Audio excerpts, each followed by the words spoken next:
सुप्रभात. आज वटपौर्णिमा विशेष पुरणपोळ्या बनवत आहे. मला परफेक्ट पुरणपोळी अजिबात जमत नाहीत, पण मी तरी ट्राय करत असते.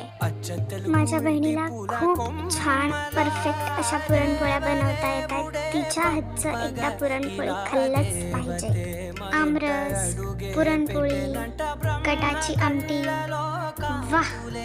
त्यात माझ्या बहिणीच्या हातचं वाह, स्वर्ग सुख.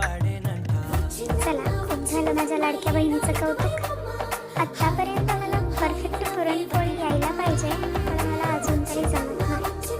पुरणपोळी बनवताना मी खूप इंटरेस्टेड असते की फुगेल का नाही, कसं बनेल, खरपूस भाजतील का नाही. प्रत्येक वेळेस मी त्याच्याकडे लक्ष देत असते, पण तरी माझ्याकडून होत नाही.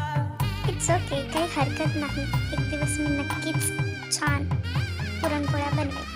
मग काय म्हणताय, तुमच्या घरात आहे का पुरणपोळ्यांचा बेत? आंब्यांचा सीझन अजून गेलेला